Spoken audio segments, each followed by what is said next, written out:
যদি আপনার বা আপনার পরিবারের কোনো সদস্যর বৃদ্ধ ভাতা প্রকল্পে নাম থাকে তাহলে আজকের এই ভিডিওটি অবশ্যই গুরুত্ব সহকারে দেখবেন, কারণ ইতিমধ্যেই কিন্তু বৃদ্ধ ভাতার জন্য একটি গুরুত্বপূর্ণ ফর্ম প্রকাশ করা হয়েছে, যে ফর্মটি আপনাদের প্রত্যেকেরই জমা করতে হবে। আর যদি আপনারা সেই ফর্ম জমা না করেন সেক্ষেত্রে কিন্তু পরবর্তী সময় থেকে আপনারা আর বৃদ্ধ ভাতা প্রকল্পের টাকা পাবেন না। তো ভিডিওর মাধ্যমে আমরা দেখে নেব যে সেই ফর্মটি আপনারা কোথা থেকে পাবেন, কিভাবে ফিল আপ করবেন, কী কী ডকুমেন্ট লাগবে, কিভাবে জমা করবেন, তার সম্পূর্ণ বিস্তারিত কিন্তু স্টেপ বাই স্টেপ ভিডিওর মাধ্যমে দেখাবো। তো ভিডিওটি সবার জন্য খুবই গুরুত্বপূর্ণ, অবশ্যই শুরু থেকে শেষ পর্যন্ত দেখবেন। ভিডিওটি ভালো লাগলে লাইক করবেন, চ্যানেলটিকে সাবস্ক্রাইব করে পাশে রাখা বেল আইকনটি প্রেস করে নোটিফিকেশন অল করে রাখবেন, সবার সুবিধার্থে ভিডিওটি শেয়ার করবেন।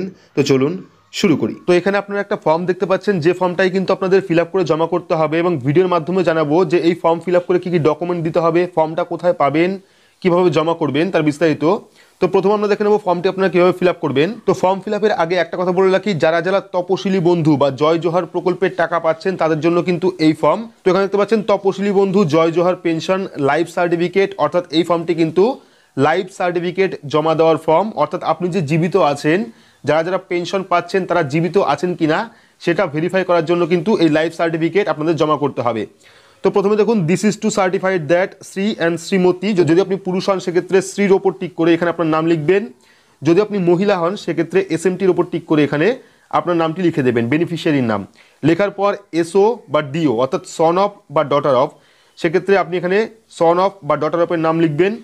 লেখার পর ভিলেজ অর্থাৎ আপনার গ্রামের নামটা এখানে লিখবেন, যে গ্রামে আপনি বসবাস করছেন সেই গ্রামের নাম লিখবেন। লেখার পর পিও অর্থাৎ পোস্ট অফিস, আপনার যে পোস্ট অফিস বা ডাকঘর সেই ডাকঘরের ঠিকানা লিখবেন এখানে।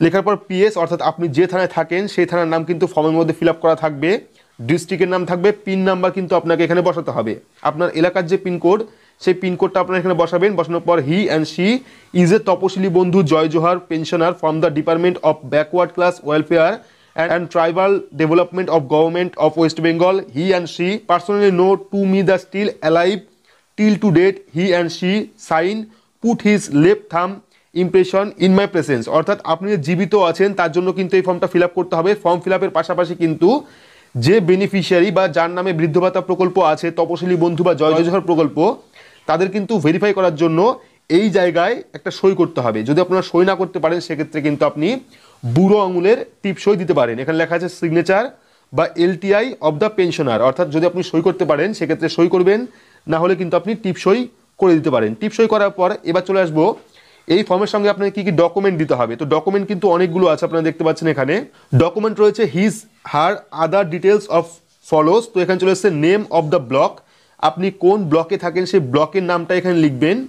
ব্লকের নাম লেখার পর নেম অফ গ্রাম পঞ্চায়েত, আপনার গ্রাম পঞ্চায়েত কোনটা আছে সেই গ্রাম পঞ্চায়েতের নাম এখানে লিখবেন। লেখার পর নেম অফ দ্য ব্যাংক, আপনার ব্যাংকের নাম কি, অর্থাৎ বৃদ্ধ ভাতা প্রকল্পে আপনি যে ব্যাংকের ডিটেলস দিয়েছিলেন সেই ব্যাংকের নাম লিখতে হবে। লেখার পর ব্যাংকের ব্রাঞ্চের নাম কি আছে সেই ব্যাংকের ব্রাঞ্চের নাম লিখবেন এখানে। লেখার পর ব্যাংক অ্যাকাউন্ট নাম্বার, বৃদ্ধ ভাতা প্রকল্পে বা তপশিলি বন্ধু জয় জোহার প্রকল্পে আপনি যে ব্যাংক অ্যাকাউন্ট নাম্বার দিয়েছিলেন সেই ব্যাংক অ্যাকাউন্ট নাম্বার এখানে দেবেন। দেওয়ার পর ব্যাংকের আইএফএসসি কোড, তো ব্যাংকের আইএফএসসি কোড কিন্তু আপনারা চেকবুকের প্রথম পাতায় পেয়ে যাবেন, চেকবুকের পাতায় পেয়ে যাবেন, বা ব্যাংকের পাসবইয়ের প্রথম পাতায় আইএফএসসি কোডটা পেয়ে যাবেন, সেক্ষেত্রে আইএফএসসি কোডটা এখানে লিখে দেবেন। লেখার পর কন্ট্যাক্ট নাম্বার অর্থাৎ আপনার ফোন নাম্বার কিন্তু লিখতে হবে, যে ফোন নাম্বারটা বর্তমানে চালু আছে সেই ফোন নাম্বার লিখবেন। লেখার পর আধার কার্ড নাম্বার, তো আধার কার্ড নাম্বার কিন্তু আপনাদের অবশ্যই দিতে হবে, সেক্ষেত্রে আপনার যে আধার কার্ড নাম্বারটা আছে সেই আধার কার্ড নাম্বার লিখবেন। লেখার পর এখানে কিন্তু সিল দিতে হবে, অর্থাৎ যেখানে আপনি জমা করবেন তারা কিন্তু এখানে একটা সিল দিয়ে দেবে, এখানে আপনার সই করতে হবে না, শুধুমাত্র ওপরে একটি সই রয়েছে সেই জায়গায় আপনারা সই করবেন। জমা দেওয়ার পর কিন্তু এখানে তারা সই করে দেবে অথরিটি। তো সই করার পর এখানে ডেট অর্থাৎ তারিখ দিয়ে দেবে এবং প্লেস অর্থাৎ জায়গার নাম দিয়ে দেবে।